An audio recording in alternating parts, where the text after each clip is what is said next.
And now, their watch has ended. Just got to take that in there. Just got to take those words in there for a minute, Christian. Yeah. It's it's all just coming, it's all just, it's there. Now it's gone. It's gone. But I think what I want to first say is something that I said last week was what's the first word that comes to mind about episode 6, the final episode? Is there any particular word? Amazing? I'd say amazing. Okay, right. Yeah. I think I'll say satisfied. I think that I'm satisfied with what happened. But I believe we'll get into the final post-discussion of Game of Thrones. Season 8, Episode 6, The Iron Throne. So, obviously, it starts off with quite a bit of the aftermath, of what obviously happened, which was very, very mundane. Very mundane, very sort of, we just see the destruction. There's just like, everything before was this action-packed sort of focus and everything, but now everything's sort of being taken down a notch as we see Tyrion, Davos, and Jon just walk through the streets of King's Landing. We see like a guy walks past, his like entire skin is burnt, his entire back is just like red. We see like skeletons of people, like literal skeletons of people. Then we see just rubble everywhere, just the ash falling, just that.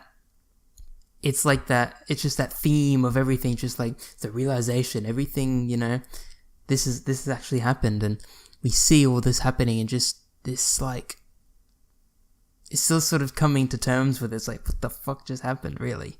In terms of like, yeah, they just burnt down at King's Landing, and there's like no one left. There's like a couple of people, but like these streets used to be filled with hundreds of people. Now it's just rubble, ash, and bits of people everywhere. And we move ahead there, and we see Grey Worm's about to fucking slit the throats of a couple of Lannisters. Jon almost intervenes, but then obviously he would probably die because the Unsullied were there, and I don't think he would really stand a chance. Not to take away from Jon, but I kind of think the Unsullied are going to kick his ass. But we see just like Grey Worm, sort of his entire motivation, sort of focusing him on like, he's doing it obviously for his queen, but it's also like that idea he wants to kill all these people who, took away the love of his life, and stuff like that. And there was that one quote that I really liked, which was when I think it was Davos is like, he's basically saying like, the war's over and everything, they're just prisoners, like why are you killing them all and everything? And Grey Worm's just like, they are breathing. Like, yeah. Oh fuck. Oh shit. Whoa, this guy is truly like an Unsullied killer, and I kind of like that. It's sort of like, now we actually see the actual brutal nature of who the Unsullied are. These people who don't really give a shit about emotions or anything. Well, yeah, there are emotions involved, but just sort of their clean-cut focus to just kill for their queen, obviously. And we move ahead, and we see... Tyrion. We get the Tyrion, yeah, we get that moment with Tyrion where he's walking through the Red Keep, which is completely destroyed, and eventually he walks down, and obviously we know, as the audience, we knew what happened before Tyrion really did, right? We were shown that Cersei and Jaime died in the crypts, and I believe the term for this, I'm not 100% sure, it just doesn't sound right, but this is what I found, it's called dramatic irony, which is, but I think it's a little bit different, because essentially what it means is that we know something the character doesn't know, and something that's like integral to their own character, and we know, but then that sort of like, there wasn't like, you could kind of see that sort of scene was like, what's the point of him going to go see them? But the whole point of that was just for us to see him react to everything. That's like the main reason to see the actual reaction of Tyrion, because like, you know, take away all this like them like Cersei being a monster and everything, both of them are still his like siblings, like brother and sister, which is still like family's just gone, because Tyrion's like the last proper Lannister. So Tallest one now. Yes, and he is the tallest one. I don't think he was thinking of that when he was mourning over the bodies. But just, you know, that emotion evoked when he was reacting to it is just superb. Really liked it. Liked it in the sense 100% acting. I really liked it. It was really great. Then we obviously get the moment where we see at the Red Keep, we see the Dothraki. Again, I don't understand why there's so many Dothraki in Unsullied. There looks like a couple of thousands of them. So I'm still sort of a bit skeptical on how the hell there's so many of them, but whatever. But we see all the Dothraki, the Unsullied, and again, I like to think of this, again, I said this last time, it was like this, like, Darth Vader moment, or like the Emperor from Star Wars, or like just like in any like traditional fantasy thing, it's just the bad guy who's commanding his entire armies. Oh, actually, a Lord of the Rings one, which I picked up the second time watching it, it reminded me very much of, if you remember in The Two Towers, yeah, that's right, the second one, when Saruman is in Isengard and he looks out over his armies, and he does like a really big speech when he talks to the Uruk-hai in Isengard, and he had Wormtongue there and everything. And just that vibe there was so like similar in the sense of just all these warriors and all these monsters essentially. But yeah, that was another thing, because like I just want to say I think there's a lot of like blending of Lord of the Rings and that in this, but I think that's not bad in any way, because that actually makes me enjoy it more, because like I can get that feeling from it and everything. But it's a bit sidetracked. But we see in the Red Keep where Dany eventually walks. Well, before that, we see Jon just walk straight through the middle. Somehow Grey Worm beats him there. I don't understand how that works. Then we see Arya's like somehow walking past, like stealthily around everyone. I just want to say she looked like she was like in better condition than the last episode. Like, wasn't her entire face was just like red? Yeah. I thought like I don't know. I don't know if there was like that was all just like it wasn't actually anything, but it was just one thing that I noticed when watching it. But then we see Jon walk up the stairs, and then we see that absolute perfect cinema, you know, great I don't know what do you call it? Fucking just effects, I guess, whatever.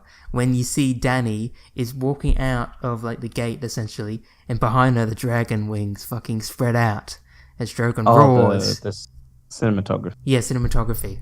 I don't know why I can think that was like, that was amazing. It was just so cool just seeing that. Like it reminded me so much of Lucifer.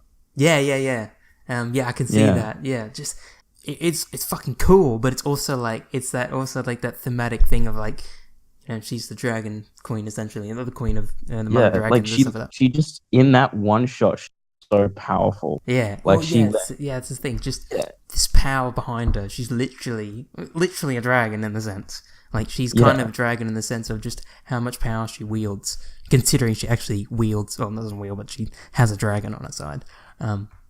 But then we hear the speech, and I was reading up about this. I don't know if it's 100% sure. I only kind of glanced at it, but apparently, Emilia sort of had to listen to Hitler's speeches. I'm not too sure if that's correct. I sort of glanced over that when I was... Yeah, I remember reading an article about that. So, yeah, apparently, she, like, to get inspiration for the speech. Like, obviously, she didn't write her Dany's speech. Oh, no, but it's, like, the acting and the way and stuff like that, yeah. Acting it out. I think... I don't really see it, though, because, like, obviously, if you actually watch Hitler's speech, he's very, yelling. Yeah, I know what you mean. Like, no, there's differences. Very different. I can see where she can like get the inspiration. What I'm assuming the inspiration is just like more or less, because I don't want to talk too much about Hitler and stuff, but like he has his own unique way of like inspiring people, delivering it. Yeah. And like I think Dany has her own way of doing it. But like the way she said everything, I guess maybe was more or less like what sort of Hitler was sort of saying in a sense, if you get what I mean. The way she said everything, it was like they were the good guys almost, right? She was like saying it. They're the heroes of the other side. Yeah, and stuff like that. And obviously, they aren't really the heroes. But whatever. But yeah, we hear the speech. Because I mean, their definition of freeing people is very very different. Because she calls everyone liberators, which I don't think is the right word for your context, but maybe once you kill everyone, you can change the official definition of liberator, and then it will make more sense. Maybe that was what she was doing. But no, just she talked about liberating King's Landing. Now we're gonna liberate the fucking rest of the world. Okay, and sort of everyone suffered again under the wheel. Like, in all honesty, I thought it was cool. I thought it was fucking badass. Just the speech and just like, I love the fucking Dothraki. They're sort of just like, they're like fanatical, like devotion and it's sort of their craziness that they have on their horses, and just it's so cool. Just like these real barbarians. How they could actually hear her. Oh yeah, I guess. Yeah, she must be pretty fucking loud or something. I don't know. Yeah. Maybe. Yeah, actually, that's a good point. They didn't have like microphones, so maybe they're just. Yeah, actually, that's a good point. Maybe the language of Dothraki, the Dothraki language, is like you can hear it over longer distances. I don't fucking know. Who knows? But then we see Tyrion walk up behind her, and then he goes up, and then he just sort of, Dany's like, you betrayed me, and you let your brother free and everything, and he's just sort of like, he doesn't even like say much really. He just says, yeah, I let him go, and then everyone fucking died because of it. Just throws his Queen's Hand little badge, and then is taken away by the Unsullied. And just like, yeah, Tyrion's had pretty bad luck, won't lie.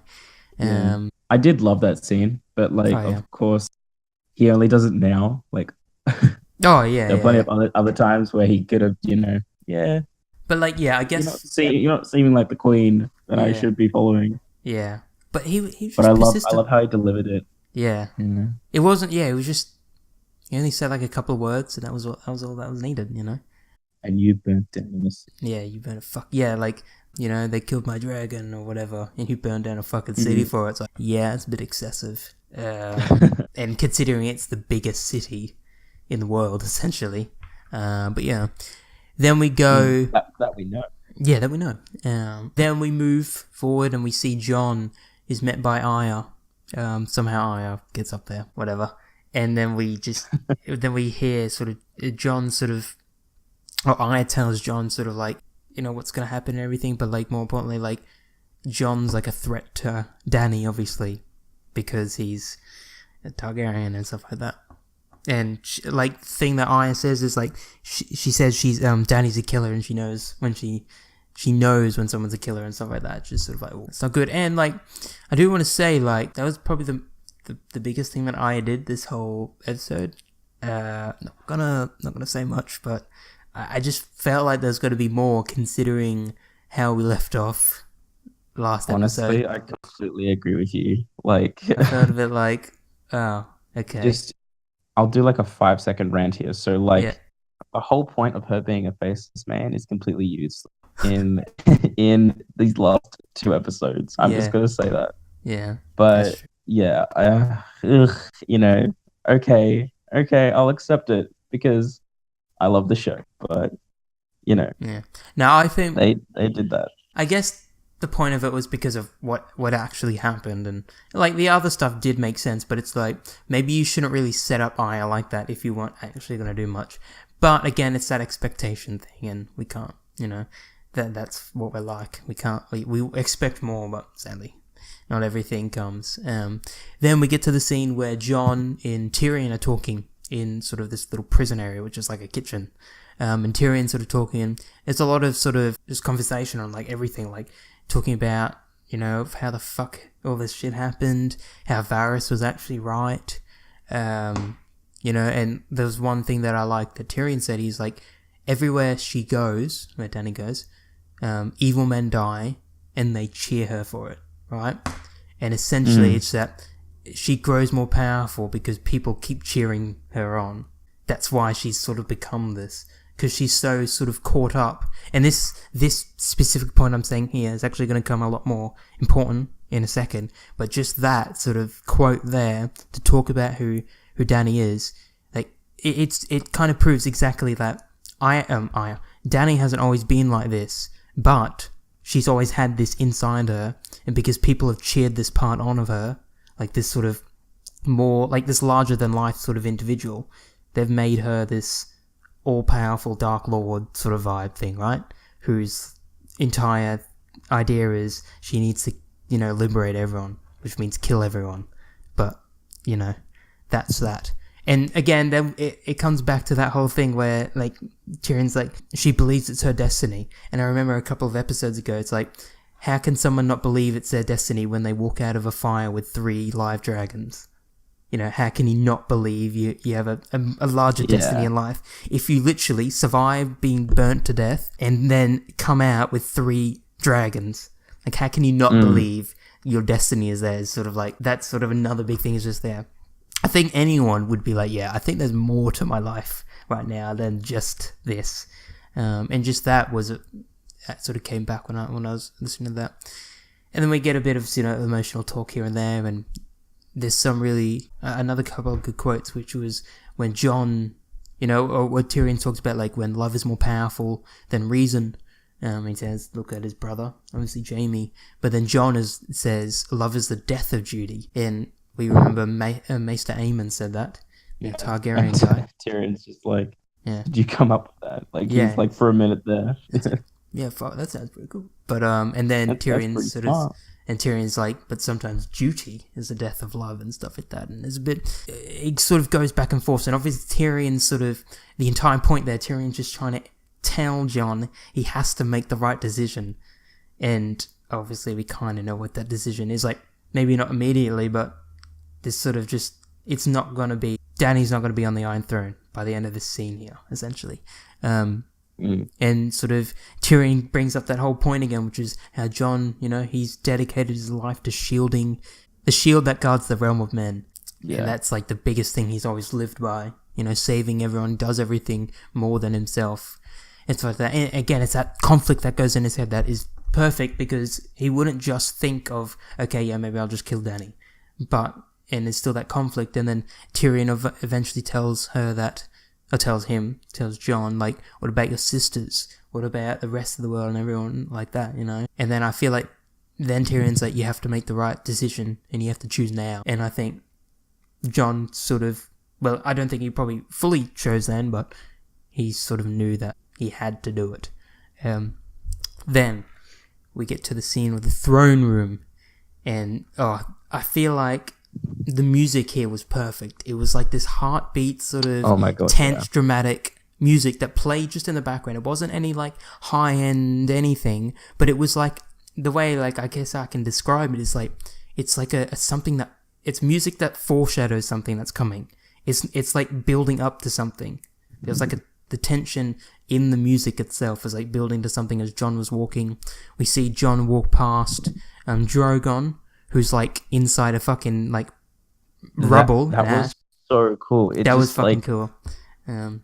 Is like, if like everyone who's listening, you know what I'm talking about. Like, yeah, just the mountain of just ash, snow, and then suddenly from it, fucking Drogon just arrives from it. And I sort of, another vibe I got from that was in The Hobbit when Smaug is sort of in the gold coins and like how everything moves. Exactly. Yeah. And just, it's that menacing thing. It's like, you couldn't even fucking see him. Like, holy shit, if you walk there, you would just die because there's no way to see him. He's so fucking big, and he somehow manages to fucking hide. And then then as Jon walks through the door to go into the throne room, or to go into the main Red Keep, like it fades to black, as then we come back and we see Dany emerge into the throne room. And again, it's that thing of, we see Dany is the same vision. It's the vision comes to life, essentially. She walks up to this throne, and this time she actually touches the throne.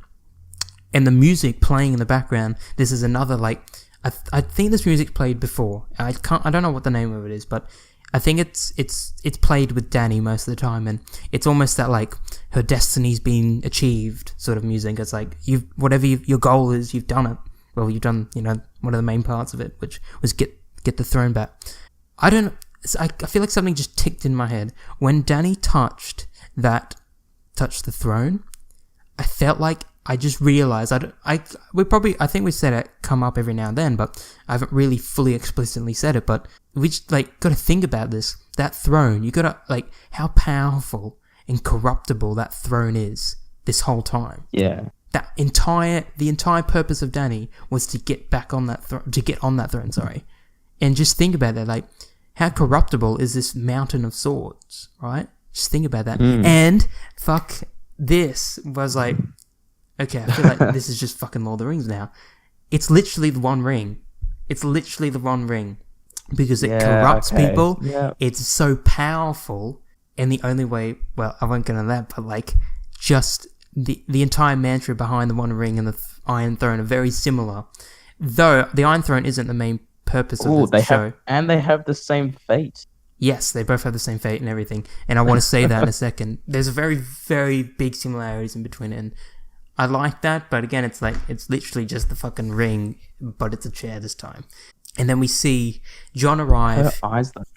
Oh, yeah, holy shit. Her eyes are just like wide. And I guess I sort of pictured this. She was like smiling in the way she looked at it, but it was like, it wasn't just like a normal happiness. I felt like it was almost like an insane sort of happiness. It's this insanity of like, I've achieved it. You know, I've killed all these people. Now I've got it. Yeah, and it's like, and yet there's still that like lust power still within residing there. You know? Yes. And then we see Jon arrive, and Dany talks about, you know, all about how about she, you know, used to think she didn't know what 20 swords were like, and you know, this little small talk between them, and then it gets to a point where, you know, Jon and Dany get very close, and then she says basically, you know, Jon's like, what are the death of thousands, all these children, you know. Dany's like, yeah, Cersei used innocence as a weapon against her, and stuff like this, and this back and forth and everything, and she basically had to do everything. Like, she did everything because, you know, even if it broke her heart, she had to do this and everything. And Jon sort of like, he's trying to tell her, like, forgive everyone or whatever, you know, make them all understand. But even Dany's like, fuck, she doesn't really give shit. And she talks about that idea of like, you know, it's not easy to see something that's never been before. And, well, I feel like what she's doing is actually been before. Because that's what Aegon Targaryen, the first guy to come to Targaryen, who came to Westeros, did. He literally united the entire of Westeros, like, however fucking long ago, you know? So I feel like... Quote unquote, I'm not my father. Yeah, I'm not my father. Or I'm not my fucking great ancestor, or whatever. You know, the guy who came here on 3 dragons to kill and subjugate everyone, you know, whatever. Then we hear, you know, Dany's talking about, you know, to make a better world, a good world, and Jon's like, you know, how does Dany know? And this, when Jon says, how do you know, Dany? And Dany's like, because she says it's good. She says it's going to be good. And I think that comes back to that quote, which I said before, when Tyrion said, everywhere she goes, evil men die and we cheer her for it. And I feel like that plays into that, because she's like, because how everyone's cheered her on, because everyone's given her this power, she feels like almost like prophet individual who's like, I know what's going to happen. I know it'll all be good. Like, she truly believes that she's the only one that knows she's best. She's like Jesus in a sense. She's sort of like, I know, you know, what's good and what's bad and stuff like that.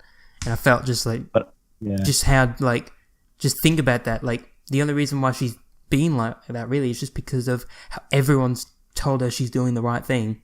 And now she's sort of, you know, she's done it. And then... But I think the one line that probably killed me was like when she said, we get to decide. Yes. But they don't. But they don't. They don't get to choose. They don't get to decide. Like, fuck and I was just you like, fucking holy crazy. Shit. Yeah. And then I think it's then that Jon's like it has to be done. That was the decider. And then okay. And Jon's like, you know, get on with it. And then he's like, you know, you're my queen now and forever. and then we see them, kiss for a little bit, and then we don't even see it, but we hear blood coating the metal as the dagger is pushed into Dany's heart, and then we see Dany fall. Her journey over. She falls. She's dead. Just like that. Goodbye. Pretty easy, but it was very it's just that moment of just like, holy fuck, he just killed her. Oh fuck. When I first watched it, as soon as like he said you're my queen and then he started kissing her, I just knew, like, it was just way too obvious. Yeah. But like at the same time I was really confused because I would have thought this would have played out to the end of the episode. Yeah, that's what I thought. But I kind of like what they did with the rest of it. Yeah, no, I think it's better, like how it is. I didn't want it to be dragged on, really, because I think I don't know how. It really needed. Because maybe they could have done more, but I feel like it would have dragged it on. Like it would have been unnecessary because essentially what we're going to talk about now is also they sort of tied up all these loose ends, and then we see Drogon arrive, and we see again. I want to say this. I was reading this the other day. Either Drogon is the stupidest dragon in the world, stupidest animal, or the smartest creature in the world, because one, he either thinks the Iron Throne stabbed Dany because it has swords and daggers on it, or he's so smart to understand that the Iron Throne is just this corruptible, all-powerful thing that people, want, and he's like, I'll just fucking destroy it. It's a bit like, how does he, it's either, he's really stupid, or somehow he's really smart, so he destroys the Iron Throne. And we're not too sure really how, like, smart dragons are. We know they're like just normal creatures, like a dog or something, but, they seem to be quite smart, really. But we don't know if it has that idea on like corruption and stuff like that. I don't know if that's the thing, but that being said, I think eventually what happened there, like, I thought was good, but we get that such a sad scene where we see Drogon's like whimpering as he's like trying to, I guess just trying to push Dany, but she's dead. It's very sad. Yeah. And then we see like there was like, it was just perfect, that shot, because it was like there wasn't even music to it. Yeah, there wasn't. It was simply just cold, desolate sound of him just being like, "Come on, wake up!" Like, yeah. And then we see just there, And then we see Drogon looks like he's about to burn Jon. And before I say that, actually, when I thought this was such a relatable moment, more or less because there's a movie coming out about it soon. When Drogon like is about to burn, like he's about to, go full out and burn Jon, he sort of like roars and he pulls back and you see this dragon in all its sort of might. As you see, he's pulled the wings back and he's sort of standing on both legs. I just felt like a Godzilla vibe there when he like, in like the 2014 Godzilla where he sort of like roars and he sort of just like, you see the entire, like, it's that sort of realize of just how strong and mighty this creature is. And then we see... It's my... it's my new background, actually. Oh, shit. And then we see... On my laptop, yeah. We see Jon manages to not be burnt away by Drogon, as Drogon instead burns down the Iron Throne. And obviously we know the only way that... it was made by Dragonfire, wasn't it? I think it was, right? I'm not too sure, actually. I think it was made by Dragonfire. I don't know how the fuck they did that, but whatever. But then we see Drogon burns it down. But there was one thing I was thinking, because I know that Dany couldn't be burnt to death. Was that just because of who she was? Or was it because I know that her brother died by fire, but is there like only some Targaryens have that? Or, because I'm not sure, because like, I was thinking, could Jon survive if he was burnt? Or was that... Okay, so I don't know here's how it like so remember when Dany was like, fire cannot kill a dragon? Yeah. But like, way back in season 1, when how obviously Viserys dies, right? Yeah. Like, thank God, I hate him. It's not fire that kills him; it's boiling gold that melts his head. True, yeah. Like, it's not really fire, so I don't think it was really weird how Dany was like, "Oh, fire cannot kill a dragon." Like, that's not fire, honey. That's like it's molten lava, molten gold. It's molten gold. Like, I think if Viserys were to be burnt, I reckon he would have survived. So Okay. in my thinking, if Jon is like a true Targaryen, I mean, which he is, I reckon he would have. He's got blood of fire and ice running through him, dude. Sounds cool. I just thought maybe, he could have maybe survived, though his clothes would have been burnt off, but he might have survived. And then we just see Drogon burn it down, and that was an epic scene, 100%. Just seeing the Iron Throne itself melt away, and again, it's that mirror of Lord of the Rings in the One Ring as it's burnt by the thing that created it, essentially. And part of this, I feel like, without not being a dick or anything, but Dany in this situation was Gollum because of just the temptation. Yeah, that's what I was thinking. Actually, it's just the temptation of Iron Throne and stuff like that. And then we see obviously it's burnt down. It's like, oh wow, shit, it's burnt down, and we see Drogon flies off, carries Dany to wherever the hell they're going, and then it skips ahead, and I believe it's said a little bit later. Tyrion says, I think it's been a few weeks.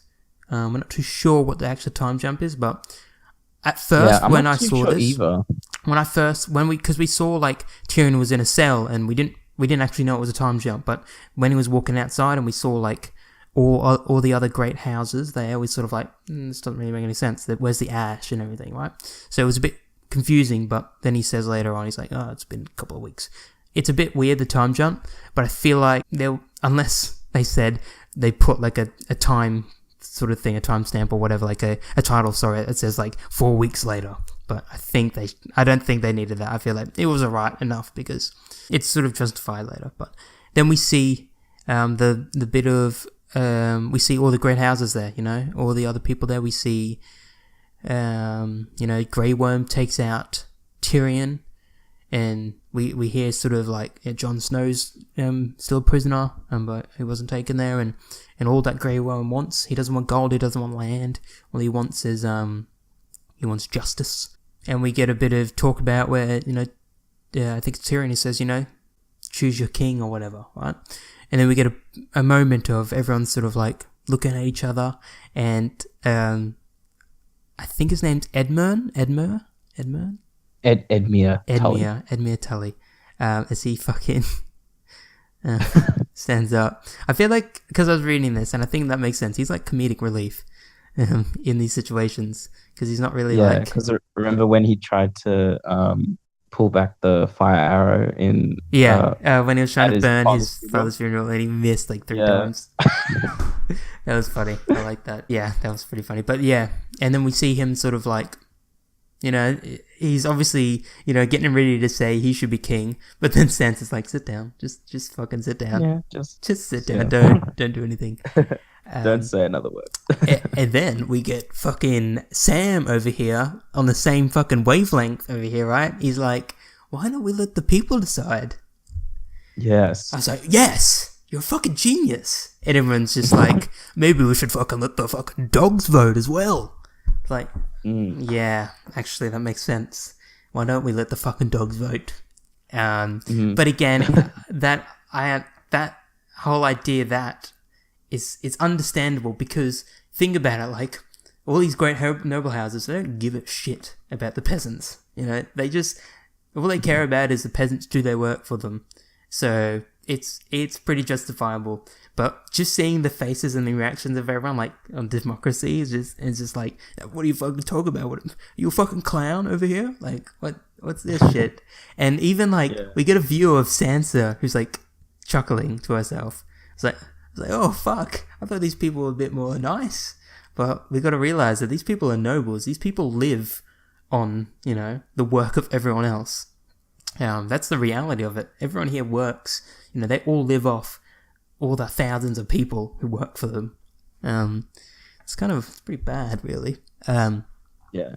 And then this is what you were saying, like with the whole democracy thing. Like this is what you were hoping for, which is like, I was like, when I was watching that for the first time, I was like, damn, like, I'm just like imagining you jumping for joy when you were watching that. So I was like, fuck yes. It's great. But then it sort of works as Tyrion starts talking about, what unites people, not armies, gold, flag, stories unite people.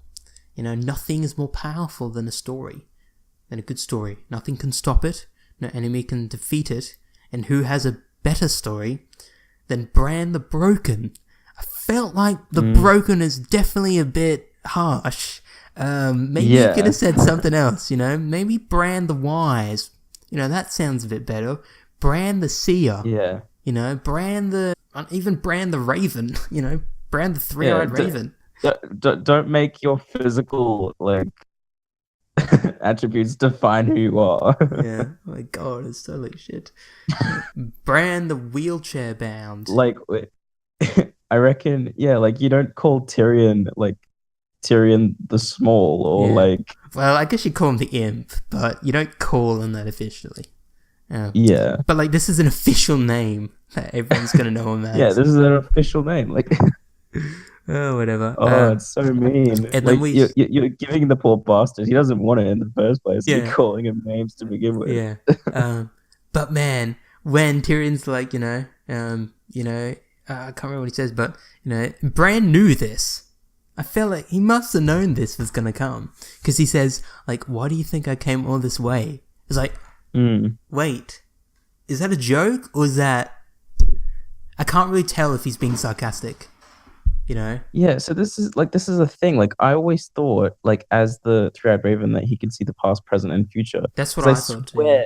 I swear he's actually said it, that he's seen the future, right? I think one of the guys said, I think someone at least says they can see the past, present, future. So I don't know what the thing is with that. Maybe it's just they just can't tell the future because, it's kind of really bad. Because it means that maybe the future actually won't happen. Because, it comes with all this crazy shit. Changes as well. But we get this semi-democracy. I don't know what it's... I don't know what it's actually called. There's actually a proper name for it. It's not called democracy. It's going to say oligarchy, but I think oligarchy is something else. I think that's it might be oligarchy actually. But we see the idea now with the throne is that the throne, the king, will be chosen by the great houses, and rulers can't have children. Well, they can have children, but they can't inherit the throne, which was essentially the biggest problem because essentially the whole problem was because all the Targaryens had the throne because they all inherited it at birth. So that was the biggest problem, and I feel like this was good. I think this actually is sort of better than what I thought, kind of, because I thought maybe they could have did a democracy thing, but I think it would have been a bit too rushed. But this is sort of I guess a preamble to the proper democracy, in the sense that now all the houses will choose a person instead of a son or a daughter inheriting the throne. I thought it was good. It's the first. Yeah, it's the first iteration of whatever you can call this. But and even Tyrion says this is the wheel that Dany wanted to break, and essentially, that was the wheel she wanted to break. Even if it wasn't actually what she wanted, it was the wheel that was meant to be broken, which was to stop children inheriting the throne. That's the problem. Just children. Just kill them all. Just gotta kill them all next time. Fuck. Children with wild dreams. Children with wild dreams. Considering, when they have wild dreams, because they literally can inherit the throne if they wanted to. But then, we see this, and then we see Tyrion, for his justice, he is now the hand of the king. He's like, no, I don't fucking want it, but, Bran's just this is his justice. He's going to be fixing up the rest, fixing everything up for the rest of his life. It's like, cool. What a great life. And then we get that little scene where Tyrion goes to Jon's prison cell, and Jon is being sent to the Night's Watch, which for some reason still exists. He says, I think Tyrion's there's always going to be a home for bastards and broken men. I guess that was more or less the reason of the Night's Watch, really, in the later years. It wasn't actually meant for much except to send people that no one wanted. And I still like that Jon, you can see him just this disheveled sort of state. his hair, his sort of clothes, his beard, his face, God, and he says his like, beard. yeah, his beard. And he's like, he questions everything. He's like, was he right? You know, what we did, you know, was it right? Obviously, it doesn't feel right, and that's the problem. And just that, and I feel like here, and it was a little bit beforehand too, but I feel like here was definitely a point where I'm like, I think Jon has had the worst life ever. I feel like he's had a terrible life. He's lost so many people. He's lost both his lovers. He's lost all of his uncle. He didn't even know his mother and father. You know, he didn't know for his entire life. He was, you know, it was a lie. He went to the Night's Watch to become this fucking Lord Commander who's meant to save everyone. You know, he's had so much pressure on him. He's managed to get through, but I feel like he's had just such a tragic story. I feel like he's just had a really bad story. Like, honestly, yeah. He I think though, like he was most happiest when he was in the Night's Watch, though. Oh yeah, I think he definitely, because that's where he wanted to be. He didn't care. Yeah. He wanted to care about anything else. He enjoyed this sort of the freedom and everything, and we'll get onto that, but we see that later. But then we see Jon is taken by the Night's Watch who get there. He's taken through King's Landing, which for some reason King's Landing is mostly fixed, and apparently what we can tell is that the Unsullied, as Grey Worm says, he kept his promise from Missandei. They're heading to Naath, which is, you know, very touching. It's like, oh, he's keeping up his promise. But the Dothraki, not too sure what the fuck's going on there, because I'm assuming they're being sent back to Essos, because you don't want these rampaging barbarians in your land. Yeah, they didn't really like say anything. We saw them. You saw them leaving, yeah. But they didn't actually say where they were going. No, they're just going to the, you know, they're turning around and coming back. They're going there, they're bringing the rest of the Dothraki horde, and then coming over. Yeah, to take over. I think that's fucking something really scary now, because they got to realize the Dothraki could kill literally all of them. They don't need metal suits to fuck. They can't, like, even with their protection, you know, their metal suits and even their fucking walls and everything, there's no way they could fucking stop the Dothraki. You know, like, think about that. They gotta understand that. They gotta think, like, if the Dothraki come, they gotta somehow stop them. Yeah, because I think, like, shit, they need to. That's a bit scary, because, yeah, the Dothraki are fucking ferocious, and they can just kill anyone. And then we get the moment of the Starks reunion, and it was very emotional. Coming back to another Lord of the Rings vibe here. I said this thing last week. In the Return of the King, at the end, when Frodo, Gandalf, Bilbo, I remember the name of it. They're about to depart to the Undying Lands, which is where the elves and that thing go. And I felt like there was a very similar vibe there when there was sort of everyone was saying goodbye. When the Starks were saying goodbye to Jon and to each other, and in Lord of the Rings where Frodo sort of, and Sam and Pippin and Merry, so it's just that farewell and that emotional scene of just all these relationships in Game of Thrones are all just coming to an end, sadly. You know, it's a terrible feeling, and we still get that thing of Jon feeling terrible for not being there for Bran, as he tells him, you know, he was sorry he was never there. And even the song that's playing, I'm not too sure what the exact song was, but I've heard it 100 times. It's some Stark song. I think it's like something brother in it. I'm not sure. Goodbye, brother. Okay, I think that's the one I was playing, but I know it was playing sometime. That's like sort of the main theme. Yeah, of the Starks and stuff. Yeah. But like, listening to that, it's so emotional. It's probably like one of my favorite things. Then we move ahead a bit, quickly move past this one, but I felt like here when we see Brienne, who's now the Lord Commander of Kingsguard. Yeah, Kingsguard. And she has, you told me this, I didn't actually realize this, but they have a little raven, like a crest or something on the armor, which is pretty cool.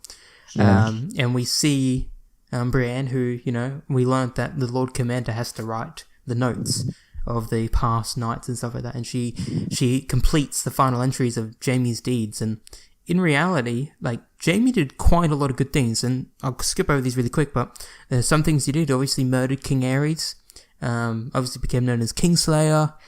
He was captured in the Whispering Wood. He was set free by Catelyn Stark for an oath to save her daughters. He took Riverrun from rebels without losing any life. He lured the Unsullied into attacking Casterly Rock. sacrificing his childhood home into service to a greater strategy. He outwitted the Targaryen forces to seize Highgarden. He fought at the Battle of Gold Road, which was like that loot train one, and narrowly escaped death by dragonfire. Pledged himself to the forces of men, rode north to fight, to face off against the army of the dead, defending the castle against the impossible odds. He escaped imprisonment, rode south in an attempt to save the capital from destruction, and the last thing was he died protecting his queen. And I thought, just reading about that, like, he actually did quite a lot of good things in reality. He actually did quite a lot of good things. And I thought, it's definitely a good thing to see. And I felt that point there was an official end of Jaime's arc. Because it was, I feel like it was at least something he always wanted in the back of his head. He always wanted to be in that book. Because who wouldn't want to be in a fucking book of knights? How cool is that? All your deeds, obviously, all of them are unique, but they're all like super cool. And I thought that's great. I really like that. And like in a way, it's like how Tywin Lannister said, it's the family name that lives on. Yeah, like it's the only thing that lives on. Yeah, but true, in this situation, it's Jaime's legacy, and which I think is really touching and heartfelt, especially when Brienne is writing it. Yeah, and the emotion and everything is it's touching. Then we get, I love this scene. I thought it was just a nice little like humor, slapstick sort of side, not slapstick, but just a nice humor sort of moment. Was the small council meeting. So what we see is Sam is now the Grand Maester somehow. I was reading a quote or something. It's like he did like a crash course at this, I don't know what it's called. Well, whatever the Maester's like palace or their training area or whatever the university thing is, and he was there for like only a couple of months, and now he's like the boss essentially of like of the main guy in King's Landing. Davos is the master of ships, makes sense, and our good old friend Bronn, the master of coin, great. But before that, we see Sam brings out a big book, and he brings out the book called A Song of Ice and Fire, and he says he did the name because I think it was in season 7 when the guy who was writing this book, I think, he was telling him about the title, and Sam's like, maybe it could be a bit more poetic, and obviously here it is, and it's all the history of the wars following the death of King Robert, which is obviously I haven't read A Song of Ice and Fire, or whatever the book is actually called. I think is that what it's called? I'm not sure. One of the first Game of Thrones book. The first book for a Game of Thrones is. Yeah. So yeah, it's obviously a nice little like not meta sort of thing. I guess sort of meta sort of thing, and like the actual title of the actual books in the movie and the TV show. And then we see Sam's Tyrion's looking through the book, and he's actually not in the book. And if we go back a little bit and we remember Varys saying something along the lines of Tyrion won't be remembered in books or whatever, he won't be written in the history books or whatever, which is like, it all comes around now. But I think he said it won't be forgotten or something. I'm not sure. It's just he won't be written down in the books. And that's sort of kind of sad though. Yeah, it's sad. I guess, would he want to be? His life hasn't been great. He's done quite a lot of bad things. Maybe it's best that maybe he wasn't in there. Who knows? Then we see Bran is wheeled in, by Lord Commander Brienne, and we don't know who the other guy is yet, but they're talking about where's Drogon, and we hear that apparently Drogon is to the east, and I think, if I'm not mistaken, I was reading something that maybe Drogon's going to Old Valyria. Is that what it's called? Shit, is that what it's called? The, not Old Valyria, is it? Whatever the volcano area is in Essos. Whatever because Drogon went there once, I think. It's where, the Targaryens usually, they came from. I think he's actually flying to there, so. Either he's just flying there because, there was a lot of theories, because I was reading a long time ago, watching stuff on, why is Drogon so big and everything, and there's some theories that he went to, this big volcano area, whatever, and he somehow got bigger there or something, and I think that was where the I don't know I don't think it's called Olvera, it's called something else, but where the Targaryens came from, and, that's maybe where Drogon is, and Bran's like, I'll look for him, So, okay. And then we see, the other Kingsguard, which is Sir Podrick. He came all this way to be a Kingsguard. He's had he was a he has the best story. Yeah, he was a like a steward. No, he was a steward or something. Just like a helping hand for Tyrion. Yeah. And then he's now a knight. Come a long way. Then we see Tyrion talks to Sir Bronn of the Blackwater, Lord of Highgarden, and Lord Paramount of the Reach. Don't know what that means, but... And then the banter between everyone was fucking great. Davos is like, Are you the Lord of Lofty Titles? Now, whatever. And there was a funny thing, which was, Bronn's like being asked about the money, the situation, everything. Can't be wasting no money, otherwise there'd be no money. And then Davos, sort of like, any more money. He sort of corrects him in grammar. And then, Bronn's like, you're the Lord of Grammar now, whatever. And I feel like if it makes sense because Davos was taught by Stannis Shireen. Shireen. It's like, it's still like a thing. Like, that's so cool. Just think about that. Small, subtle, lessons. Takebacks, And stuff. Yeah. It's just, it's amazing. And we hear a bit about stuff of like how they need to, fix fucking King's Landing stuff, And I like this. They're talking about clean water, there's theories that clean water is actually very good. Well, yeah, that kind of makes sense, but obviously... Hence the word clean. Yeah, and then I like how it sounds like, the Archmaester has looked into it, There's a lot of like evidence to prove that. It's like, whatever. Obviously it's fantasy and stuff like that. Medieval in the sense that obviously they don't know everything. But just a thing there. And then we get a bit of like banter again where Bronn's like, all the best brothels burned down. And the Master of Coin will invest in the reconstruction of all these brothels. And then they sort of like, then I love how Sam's like, maybe like the Archmaester probably doesn't agree with that. And then Bronn's like, well, the Archmaester probably doesn't use them properly. And stuff like that. It's just this banter between it was great. And just sort of, we see just this like the banter go on. And we hear another quote from Tyrion. It's some start to a joke that we never got the ending to. He says, I once brought a jackass and a honeycomb into a brothel. And we've heard that like 5 times throughout the entire series. And he's never finished it. Yeah. I wonder what's it mean? What did the jackass and the honeycomb, like, whatever. Fine, we could find out. Yeah. We'll email George R. Yeah. We'll email good old George and be like, yo, what's the end of that joke? Yeah. Just the banter of it was great. Fantastic. Loved it. Then we have a bit of a montage. And this is when that Goodbye Brother song plays again. We see Jon. He's brought back to Casterly Rock. And he's welcomed back by the Wildlings and everything. And I'm not too sure. He's wearing like that big coat. I don't know if that's just because of him being that. He's not the Lord Commander, is he again? I don't know. See, like the whole thing is that like at the end they were just leaving. Yeah, yeah. It's sort of like I'm gonna turn around now. But no, I don't know if he's like, is he like the Lord Commander now or something? Or was that because it just looked like the way everyone was looking at him and everything, he just sort of looked like he was the most important figure there. But I'm not. I think not too sure. Yeah, because like he's the most leading person. Yeah, he's a leader.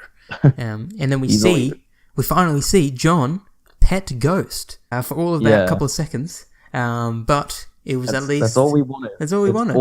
And it made me feel much better. About myself. And then we see Jon as he's walking out the gates and everything like that. But before that, we see Arya. We didn't say this, but Arya she said she's heading west of Westeros. And she's on a ship to somewhere. And I don't know if I've said this, actually maybe I've not said this, so I won't say it, but there was like, in terms of like, I think book lore and everything, like someone's done this before, but I think they failed, so, or I think it's happened a couple of times, but it's failed most of the time, someone going west of Westeros. Either they've died, or they've come back, or you know what my theory is? What? It's China. Middle Earth is west of Westeros. Oh my god. Yeah. Oh shit. It would make sense, wouldn't it? No. Yeah, it would. That'd be scary. That'd be pretty scary. But yeah, we see Arya's setting sail to the west or whatever. Not too sure exactly. And it felt a little bit like when we first heard about it, I was like, wait, that seems just out of nowhere. But she's actually said that before a long time ago when she was in Braavos. She's talking to one of like Yeah, the when she was doing her Faceless Man arc. yeah. Yeah. I'm not too sure. And sadly, the other day, either this is like they're doing this so then people are sort of like don't talk about it, but apparently that won't happen. The sequel of Aya going to the West, according to HBO.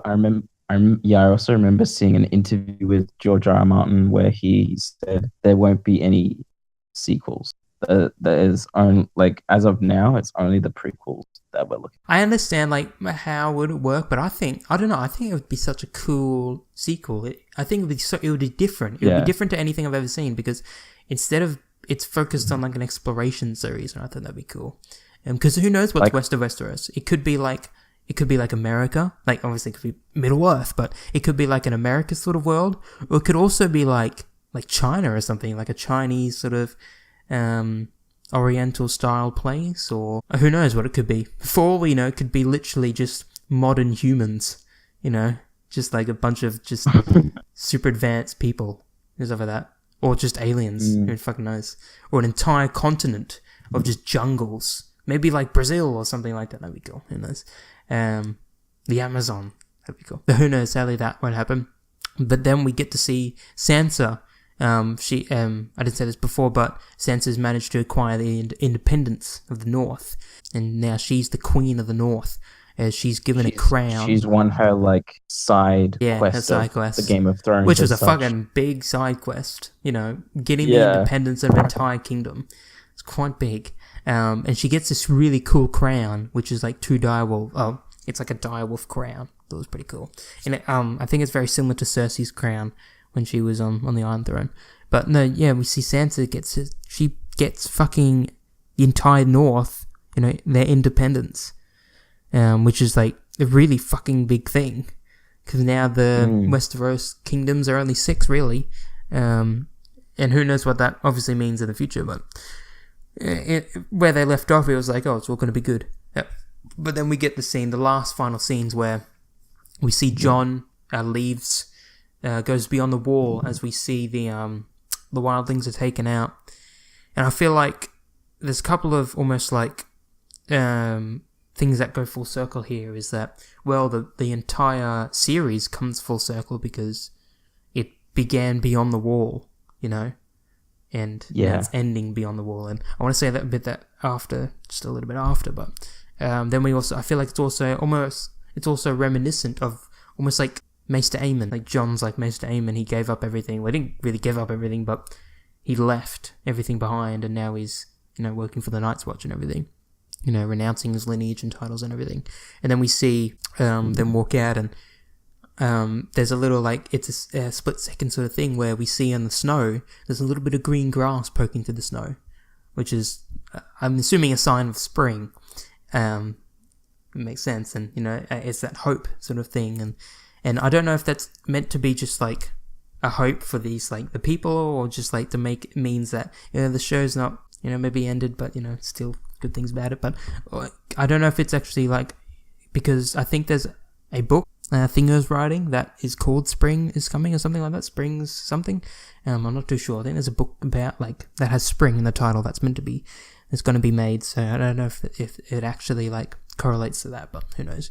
But there was a little bit of scene where Jon, as the door's closing, you see him turn and focus on the door, and you see for like a couple of seconds, you just see him focus on the door as it slowly closes, and it eventually fully closes, and then he turns back, and you see a smile on his face. And I'm not too sure, like, I was trying to think, I felt like there's a bigger meaning to what that actually meant, of him looking at the gate closing behind him, and eventually fully closing, and him turning around and facing the actual, like, the north, beyond the wall, and him smiling. I just felt I don't know if it's like a character thing, it's like his past is behind now, or it's like now he's moving forward or stuff like that. I feel like there's I think it's one of those things that can be left up to interpretation. I think it probably is that. It's just because I felt there's a lot of importance to that, because it felt like he just looked at the gate closing, and then he turned back around. I definitely felt there's a bit something to it. But who knows? I guess it's definitely left to interpretation. But that is essentially the Iron Throne. and the finale. Yeah, the finale. We'll quickly be right back.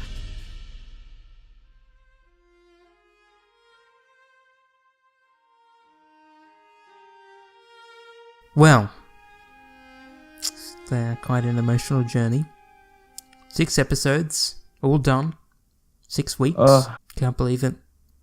It flew by so quickly. It did. Holy shit. I kind of think it was a bittersweet ending, I feel like. But I feel like it was actually a lot more happier than I actually thought it was. I thought it was a lot happier than what I feel like a lot of people got happily ever after arcs. Like, saying most of the all the Starks got happily ever after things.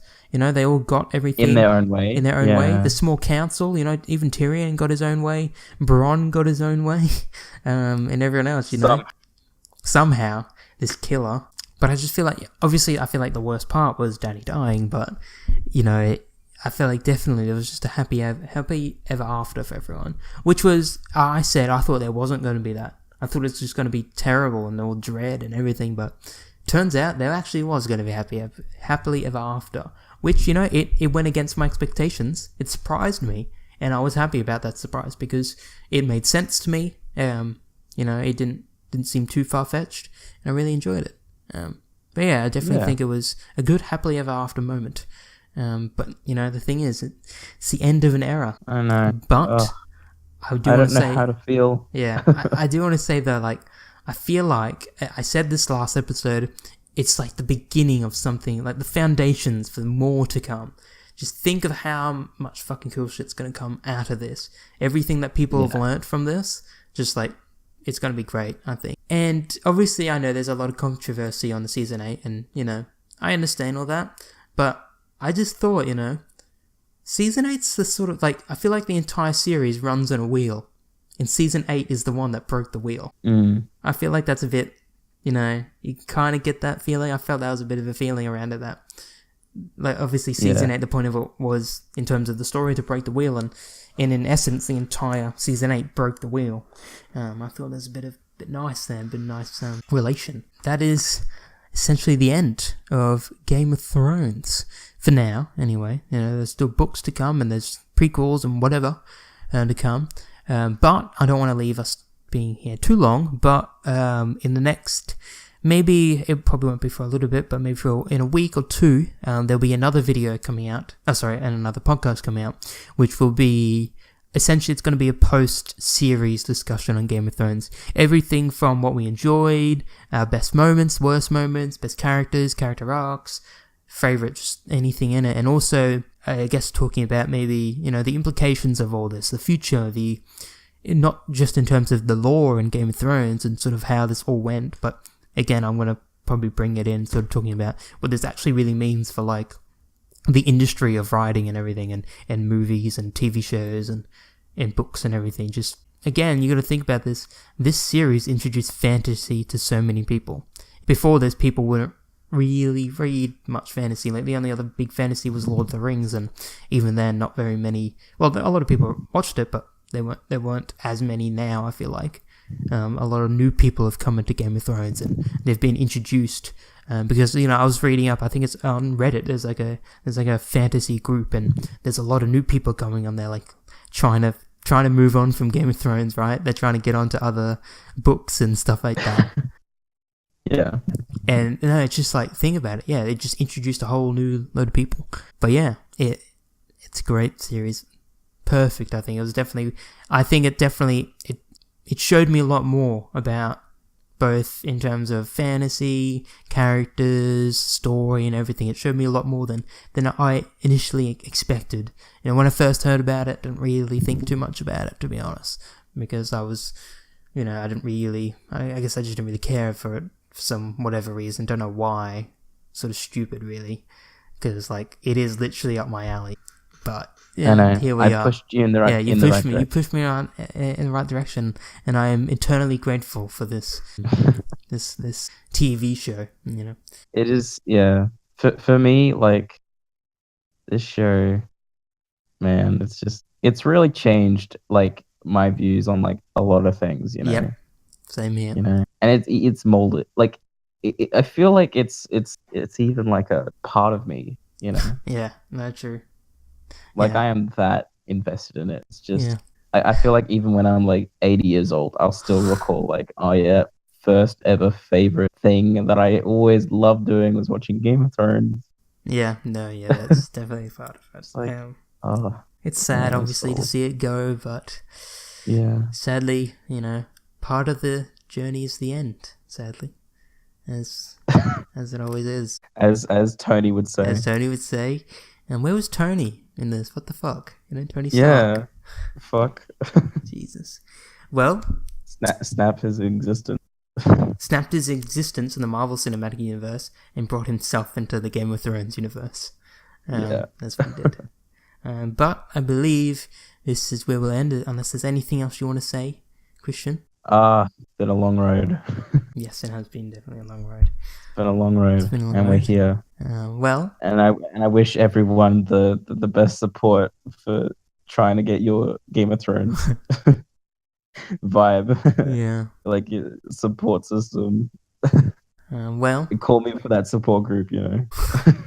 yes. Well, thanks for joining me, Christian. It's been a fantastic couple of episodes of just discussing on everything. It's been definitely a great and interesting talk. Rants here and there. It's been great. And I thank you for joining. I believe that is where we'll end. I don't really know any ending quotes. I sort of started with and now their watch has ended. Unless there's another quote that you can think of, Christian. Maybe this is the end. Or is it? Or is it?